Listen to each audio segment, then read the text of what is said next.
Hi everyone, আসসালামু আলাইকুম। কেমন আছেন সবাই? আজ চলে আসছি নতুন আরেকটি ব্লগ নিয়ে। আজকে ব্লগে থাকছে জ্যান্ত তেলাপিয়া মাছ দিয়ে কচিলাইয়ের রেসিপি। এখানে আমি হালকা পেঁয়াজ ভেজে নিয়ে তার ভেতরে আদা বাটা, রসুন বাটা, জিরা বাটা 1 চামচ করে দিয়ে সেগুলোকে মশলা কষিয়ে এবার লাউ দিয়ে দিলাম। লাউ দিয়ে ভালো করে মশলার সাথে লাউগুলোকে মিশিয়ে নিচ্ছি। কাঁচামরিচ পরিমাণ মতো লবণ দিয়ে পানি দিয়ে হালকা করে আমি ঢাকা দিয়ে রেখে দেব সিদ্ধ হওয়ার জন্য। যেহেতু লাউ সিদ্ধ হয়ে গেছে, বেশি সময় লাগে না। তারপরে জালি লাউ ছিল, তারপরে সিদ্ধ হয়ে যাওয়ার পরে আমি মাছ দিয়ে দিয়েছি।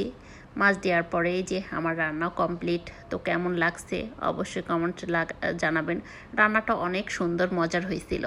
শীত আসতে না আসতে আমাদের বাসায় ফুলকপি চলে আসছে, তাই এখানে আমি ফুলকপিটা একটু ভাজি করে নেব। যেহেতু ফুলকপিতে একটা কেমন একটা স্মেল আসে, এই জন্য আমি এখানে একটু গরম মশলার ব্যবহার করে এলাচ দিয়ে একটা ডালচিনি দিই এবং 2টা তেজপাতা দিয়ে ভালোভাবে মশলাটাকে ভেজে নিয়ে পেঁয়াজ রসুন ভেজে নিয়ে ওর উপরে আমি দিয়ে দিই। এই মশলাটা তাবিয়ার বাবা নিয়ে আসছে, এর আগে আমি কখনো ব্যবহার করিনি, তবে দিয়ে দেখলাম কেমন লাগে। আপনারাও ব্যবহার করতে পারেন, ভালোই লাগে আর কি।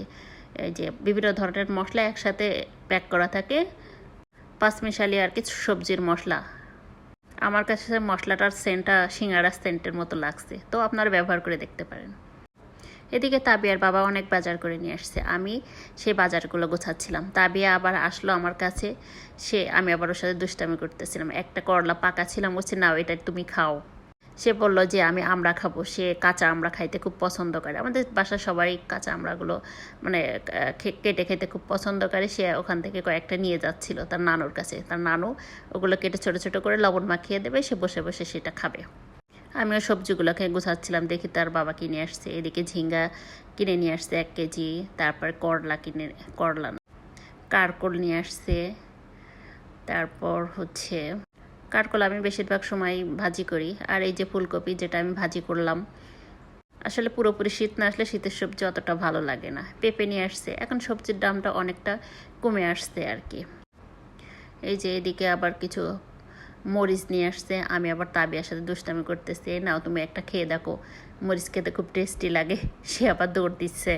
মরিচের দামটাও কমে আসছে, বললো 130 টাকা করে কেজি নিছে। এই যে শসা নিয়ে আসছে। তাবিয়া, আতিফ, আমার ছেলে, ওরা দুজনেই বেশিরভাগ সময় হাতে নিয়েই খায়। আর এই যে লাউটা রান্না করলাম, কাঁচা জালি লাউ, তারপরে যে মুখি কুচু পটল নিয়ে আসছে 1 কেজিটা দেশি পটল।